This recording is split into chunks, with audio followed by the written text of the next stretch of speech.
के स्थान देवता, वास्तु देवता, ग्राम देवता, क्षेत्रपाल देवता और समस्त देवी देवता हमारे कुल देवी के सरस्वती माता का वंदन करते हुए, अपने गणेश जी महाराज और हनुमान जी का आह्वान करते हुए आज दिनांक 12 अगस्त 2023 को यह कथा सुनने का अवसर हमें, यह सुनाने का मुझे अवसर मिला है।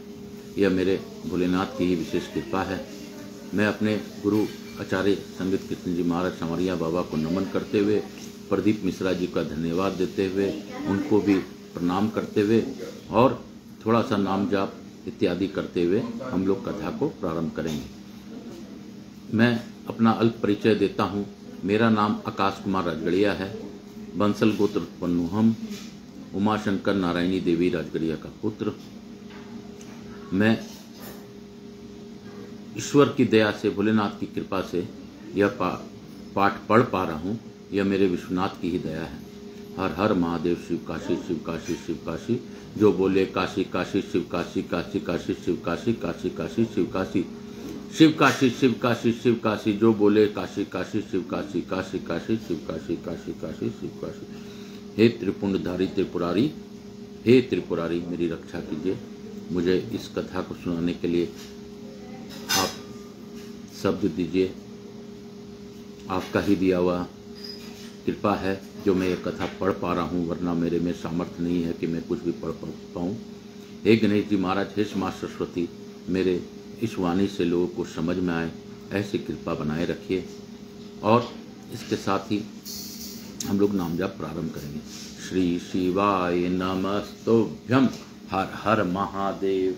श्री शिवाय नमस्तुभ्यम, हर हर महादेव।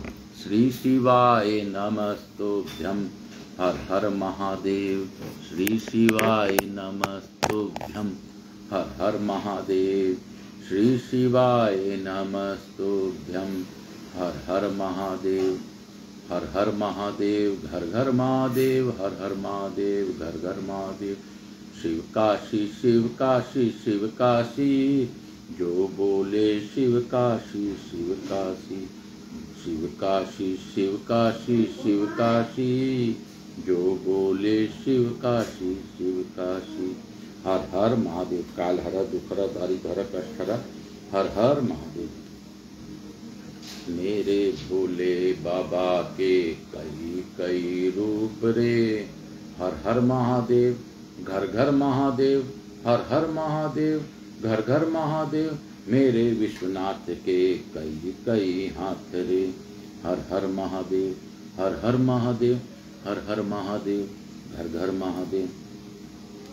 मेरे विश्वनाथ के कई कई रूप रे। हर हर महादेव, हर हर महादेव। मेरे भोलेनाथ के कई कई हाथ रे। हर हर महादेव, हर हर महादेव, हर हर महादेव।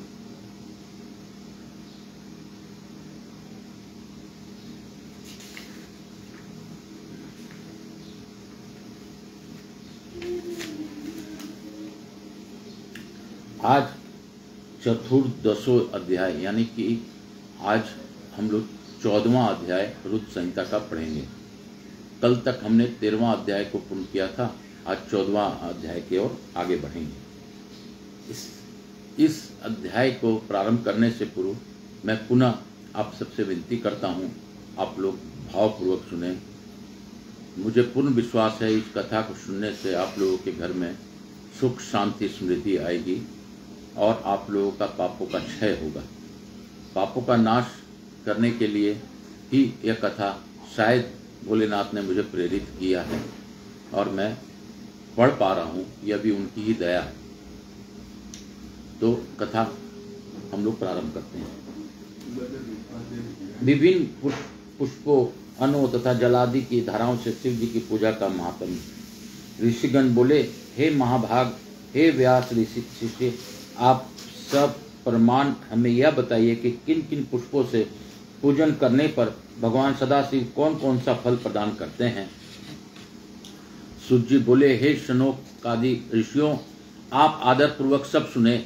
मैं बड़े प्रेम से पुष्प अर्पण की विधि बता रहा हूँ। देवऋषि नारद ने भी इसी विधि को विधाता ब्रह्मा जी से पूछा था। तब उन्होंने बड़े ही प्रेम से शिव पुष्पार्पण की विधि बताई थी।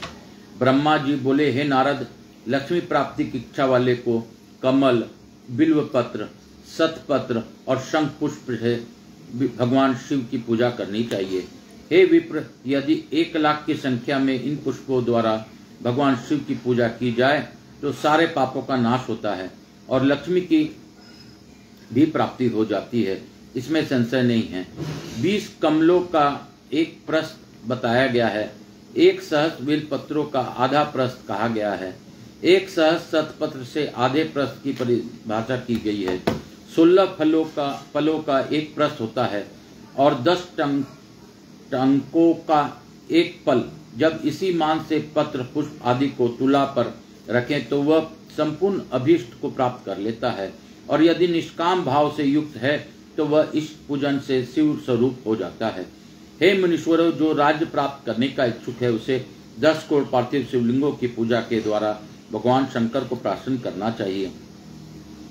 प्रत्येक पार्थिव शिवलिंग का मंत्र सहित पुष्प खंड रहित धान के अक्षत और सुगंधित चंदन चढ़ाकर अखंड जलधारा से अभिषेक करना चाहिए।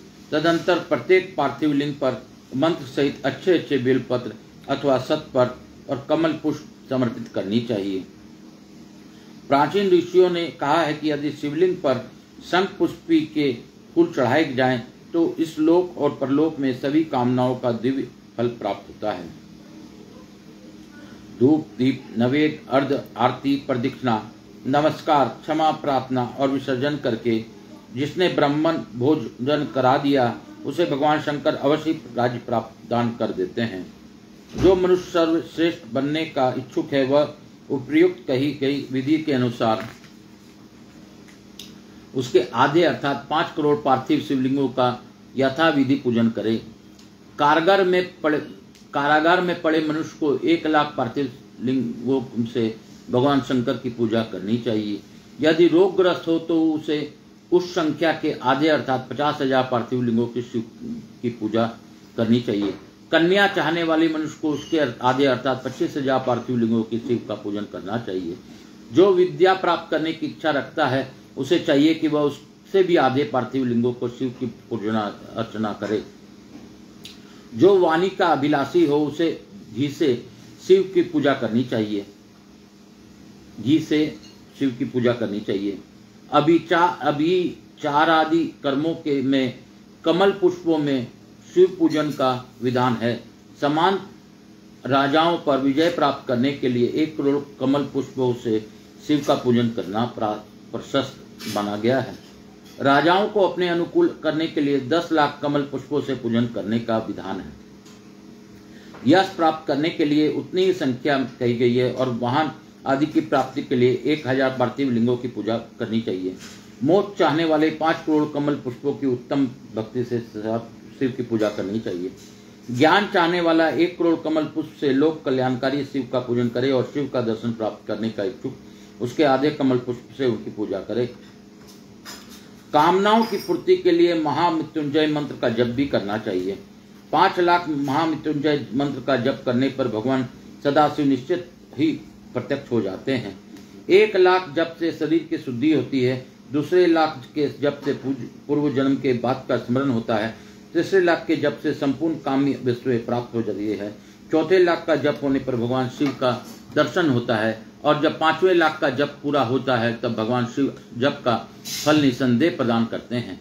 इसी मंत्र का 10 लाख जप हो जाए तो संपूर्ण फल की सिद्धि होती है। जो मोक्ष की अभिलाषा रखता है वह 1 लाख दर्भों द्वारा शिव का पूजन करे। मुनिश्रेष्ठ, शिव का पूजा में सर्वत्र लाख की संख्या समझनी चाहिए। आयु की इच्छा वाला पुरुष 1 लाख दुर्वाओं द्वारा पूजन करे। जिस पुत्र की अभिलाषा हो वह धतुरे के 1 लाख फूलों से पूजा करे। लाल डंठन वाला धतुरा पूजन में शुभदायक माना गया है। अगस्त्य के फूलों में पूजा करने वाले पुरुष को महान यश की प्राप्ति होती है। यदि तुलसी दल से शिव की पूजा करे तो उपासक को भोग और मोक्ष का फल प्राप्त होता है। लाल और सफेद मदार, अपामार्ग और कहार के फूलों द्वारा पूजा करने का प्रताप की प्राप्ति होती है। उड़हल के फूलों से हुई पूजा शत्रु विनाशक कही गई है। करवीर के 1,00,000 फूल यदि शिव पूजा के उपयोग में लाए जाएं तो वे यहाँ रोगों का उच्चाटन करने वाले होते हैं। बंदूक गुल दोपहरिया के फूलों द्वारा पूजन करने से आभूषण की प्राप्ति होती है। चमेली के से शिव की पूजा करने से मनुष्य वाहनों को उपलब्ध करता है, इससे संशय नहीं है। 80 के फूलों में महादेव जी का पूजन करने वाले पुरुष भगवान विष्णु का प्रिय हो जाता है। समी पत्रों से पूजा करके मनुष्य मोक्ष प्राप्त कर लेता है। बेला के फूल चढ़ाने पर भगवान शिव अत्यंत शुभ लक्षणा पत्नी प्रदान करते हैं। जूही के फूलों से पूजा की जाए तो घर में कभी अन्न की कमी नहीं होती। कनेर के फूलों से पूजा करने पर मनुष्य को वस्त्र संपदा की प्राप्ति होती है। सेंदु आर्य सेफालिका के फूलों के से लोक में शिव का पूजन किया जाए तो मन निर्मल होता है। 1,00,000 बिलपत्रों से पूजन करने पर मनुष्य अपनी सारी कामनाओं को प्राप्त कर लेता है। हर श्रृंगार के फूलों से पूजा करने पर सुख संपत्ति की वृद्धि होती है। ऋतु में पैदा होने वाले फूल यदि शिव की पूजा में समर्पित किए जाए तो वे मोक्ष देने वाले होते हैं, इसमें संशय नहीं है। राई के फूल शत्रुओं के लिए अनिष्टकारी होते हैं।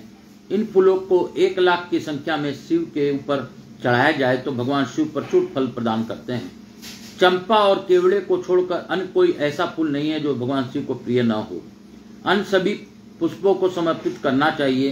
हे सतम, अब इसके अनंतर शंकर के पूजन में धान्यों का प्रमाण तथा उनके अर्पण का फल, यह सब प्रेम पूर्वक सुनिए।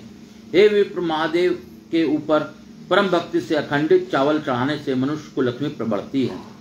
6.5 परस और 2 पल भर चावल संख्या में 1,00,000 हो जाते हैं, ऐसा लोगों का कहना है।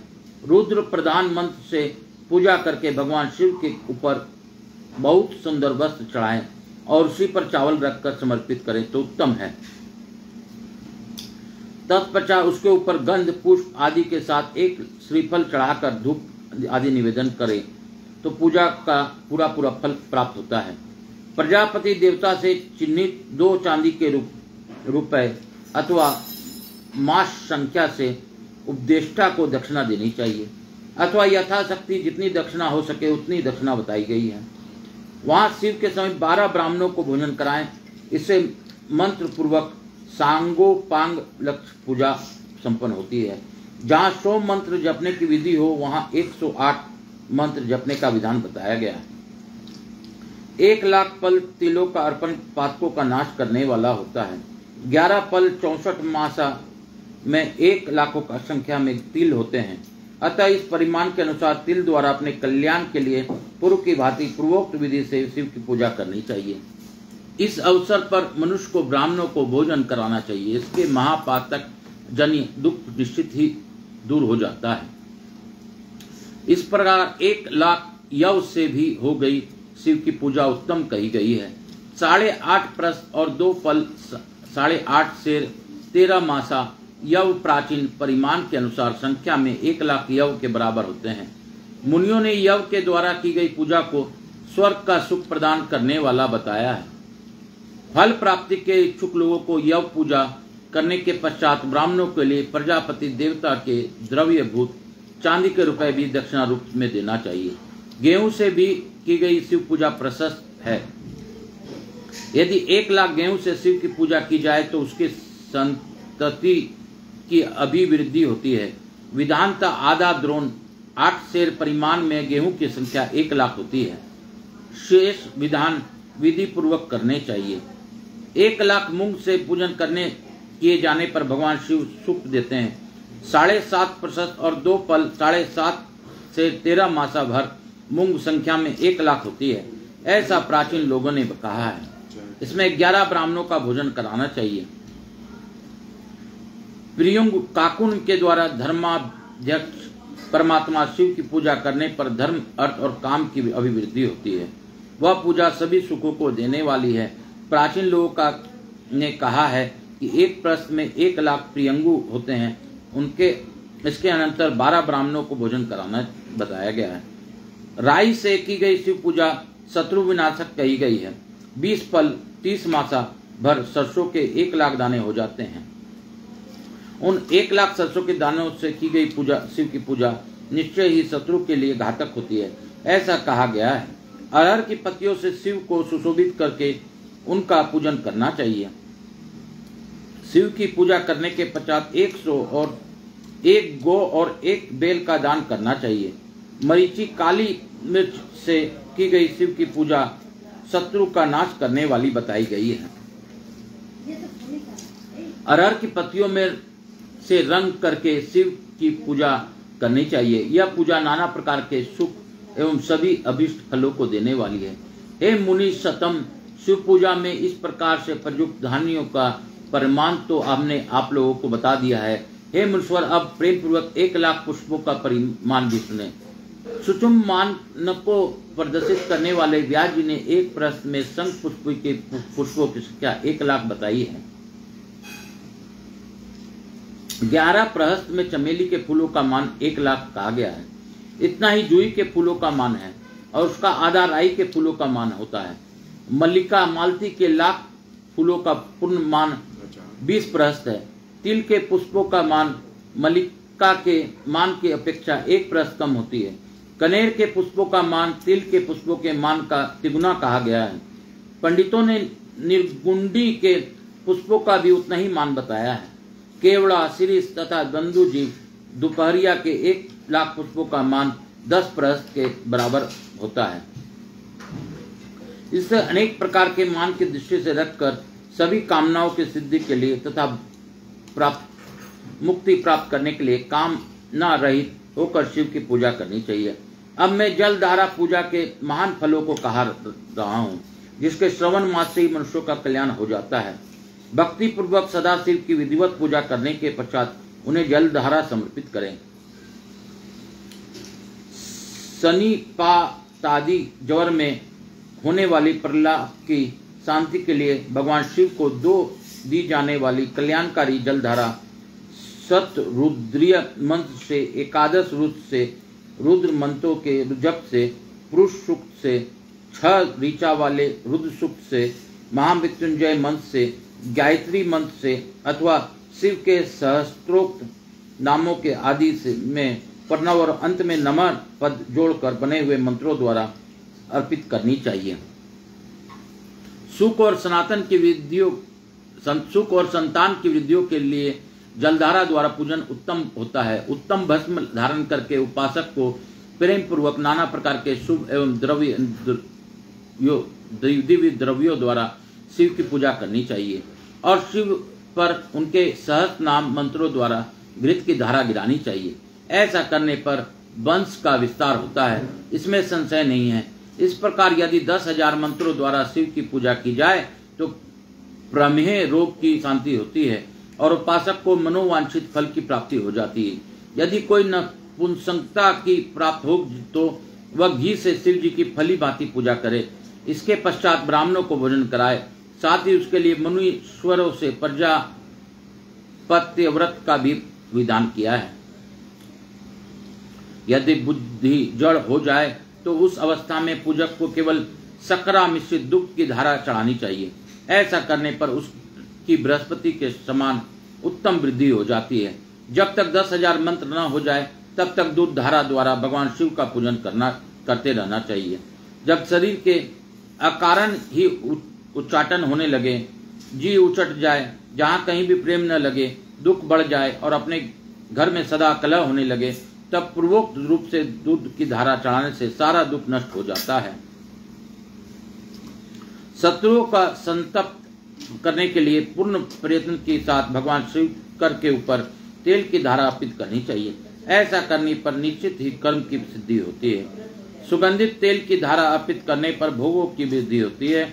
यदि मधु की धारा से शिव की पूजा की जाए तो राज या क्षमा का रोग दूर हो जाता है। शिव जी के ऊपर ईख के रस से धारा चढ़ाई जाए तो वह भी संपूर्ण आनंद की प्राप्त कराने वाली होती है। गंगा जल की धारा तो भोग और मोक्ष दोनों फलों को देने वाली है। ये सब जो धाराएं बताई गई है, इन सबको मृत्युंजय मंत्र से चढ़ाना चाहिए। उसमें भी उक्त मंत्र का विधानतः 10,000 जप करने चाहिए और 11 ब्राह्मणों का भोजन कराना चाहिए। हे मुनीश्वर, जो आपने पूछा था वह सब मैंने आपको बता दिया। संसार में सदाशिव की यह पूजा समस्त कामनाओं को पूर्ण करने में समर्थ और सफल है। भक्ति पूर्वक यथा विधि स्कंद और उमा के सहित भगवान शंभु के पूजा करने के भक्त जो फल प्राप्त करता है, उसे जैसा सुना है वैसा ही कह रहा हूँ। वह इस लोक में पुत्र पौत्र आदि के साथ समस्त सुखों का उपभोग करके अंत में सभी सुखों को देने वाले शिवलोक को जाता है। वह भक्त वहां करोड़ों यूसुरी के समान देदीप्यमान तथा सभी कामनाओं को पूर्ण करने वाला विमानों पर गान वाद यंत्र से युक्त रुद्र कन्याओं से गिरकर बैठे हुए शिव रूप में प्रलय पर्यंत क्रीड़ा करता है। तदंतर अविनाशी परम ज्ञान को प्राप्त करके मोक्ष को पा लेता है। बोलो शंकर भगवान की जय। इति श्री श्री महापुराणे द्वितीया रुद्र संहिता प्रथम खंडे सुष्टुपाख्याने शिव पूजा विधान वर्णनम नाम 14 अध्याय। इस प्रकार श्री महापुराण के अंतर्गत द्वितीय रुद्र संहिता के प्रथम खंड के सुष्टुपाख्यान में शिव पूजन वर्णन नामक 14वां अध्याय पूर्ण हुआ। बोलो शंकर भगवान की जय। बोलो मेरे भोलेनाथ की जय। बोलो मेरे विश्वनाथ की जय। हर हर महादेव, हर हर महादेव, हर हर महादेव। काल हर दुख हर दारिद्र हर कष्ट हर, हर हर महादेव। काल हर दुख हर दारिद्र हर कष्ट हर, हर हर महादेव। काल हर दुख हर दारिद्र हर कष्ट हर, हर हर महादेव। काल हर दुख हर दारिद्र हर कष्ट हर, हर हर महादेव। काल हर दुख हर दारिद्र हर कष्ट हर, हर हर महादेव। काल हर दुख हर दारिद्र हर कष्ट हर, हर हर महादेव। काल हर दुख हर दारिद्र हर कष्ट हर, हर हर महादेव। आज 12 अगस्त 2023 को कथा पढ़ा। कथा के अंतर्गत बहुत सी बातें आई, लेकिन आज की कथा में यह भी पता चला कि आज जो जलधारा बताया गया है, पुष्प का बारे में बताया गया है, पुष्पों को, उस कथा को सुनने मात्र से जन्मों जन्म का पाप का नाश हो जाता है। तो ऐसी अद्भुत शिव महापुराण का वर्णन हम लोग सुन पा रहे हैं। यह भोलेनाथ की असीम कृपा है। भोलेनाथ ने हमें इतना सुअवसर दिया कि हम उनका मूल पाठ सुन पा रहे हैं। तो यह बाबा भोलेनाथ को मैं धन्यवाद देते हुए, यहाँ के स्थान देवता, ग्राम देवता, क्षेत्रपाल देवता, समस्त देवी देवताओं को धन्यवाद देते हुए, अपने गुरु चरणों को वंदन करते हुए आज की कथा को यहीं पर विराम देता हूँ। आज हम लोग थोड़ा सा नाम जप प्रार्थना करते हुए इस कथा को विराम दूंगा। कथा सुनने का भाग या सुनाने का भाग बहुत मुश्किल से मिलता है, यह भी सत्य है। मुझे शायद, जैसा कथा में मैंने पढ़ा है, कई जन्मों से शिव के सानिध्य में रहा हूँ, शिव का उपासना किया हूँ, तब जाके मुझे इस जन्म में शिव का कलयुग, घोर कलयुग में शिव का साथ मिल रहा है। यह पुरुषोत्तम मास, अद्भुत मास, श्रावण मास, आज एकादशी, आज का दिन माने अद्भुत है। ऐसा अद्भुत है कि शिव और कृष्ण का मिलन है, यानी श्याम और कृष्ण का मिलन है। आज के दिन बाबा भोलेनाथ मिलते हैं शिव शंभु, हमारे विश्वनाथ, हमारे जगन्नाथ से मिलते हैं। जगन्नाथ कहिए, विश्वनाथ कहिए या कुछ भी कहिए, है तो वही भोलेनाथ। उन्हीं का रूप है।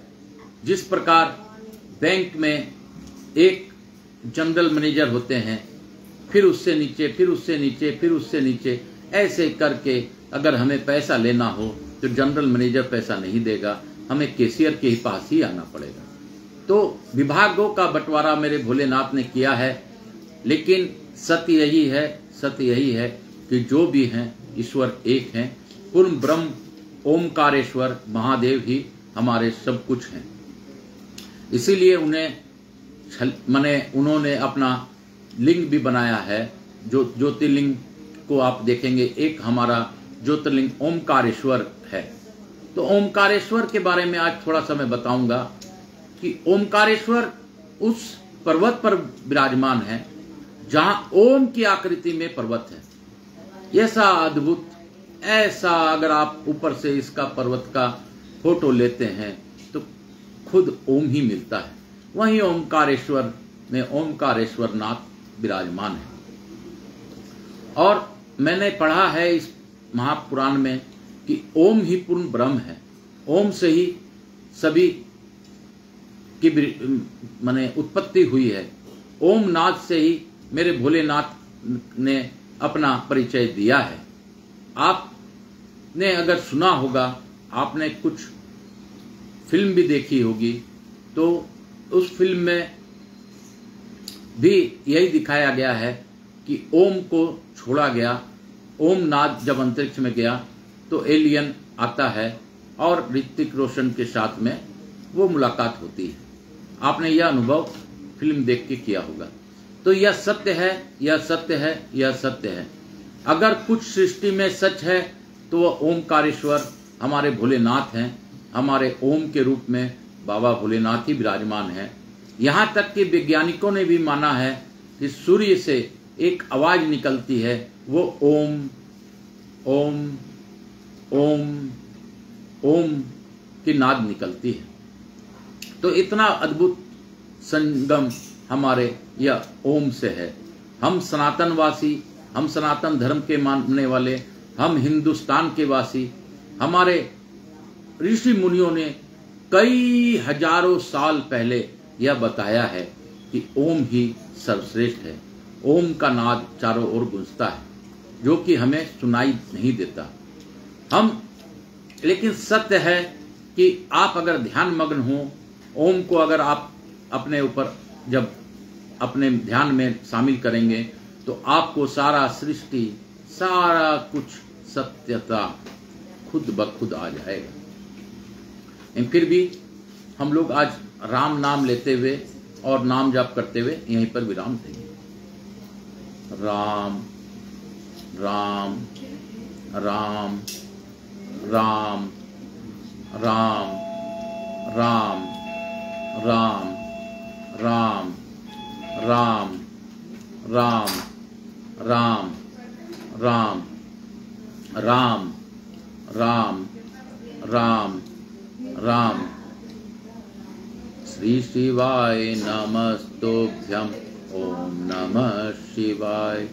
श्री शिवाय नमस्तुभ्यं। ओम नमः शिवाय। श्री शिवाय नमस्तुभ्यं। ओम नमः शिवाय। श्री शिवाय नमस्तुभ्यं। ओम नमः शिवाय।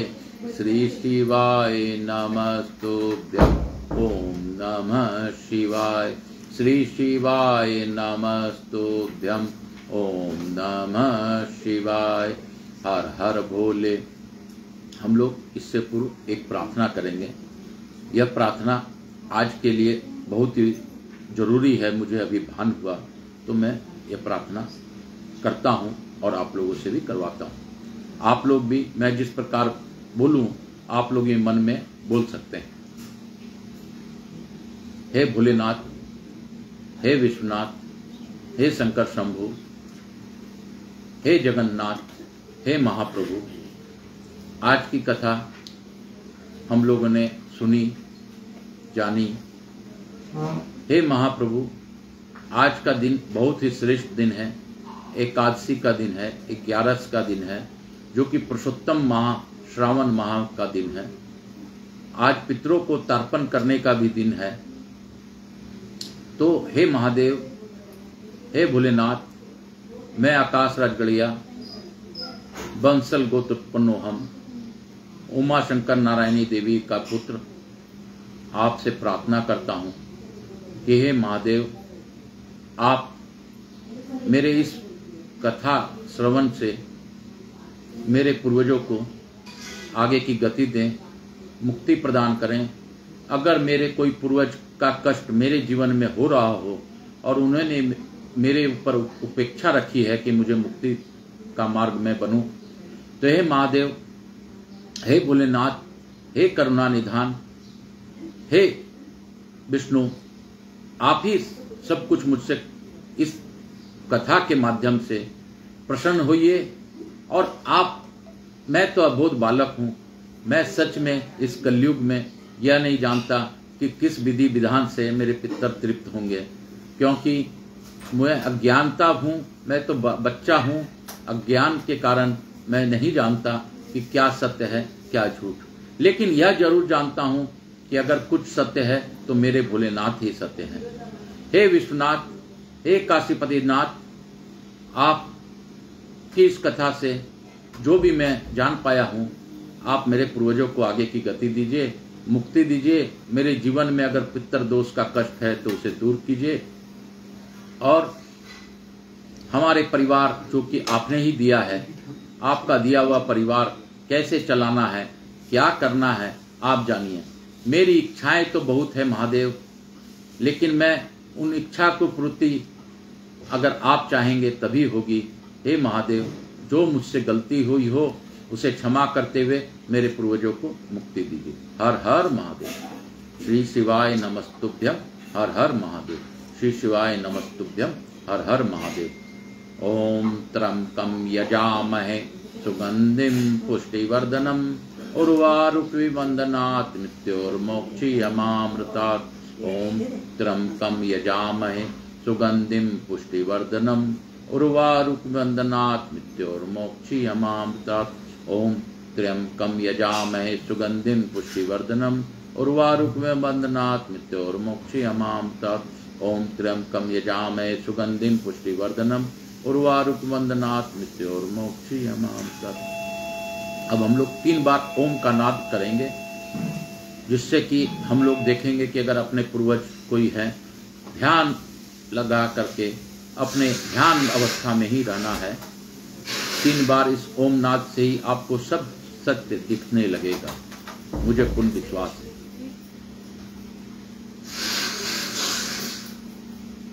ओम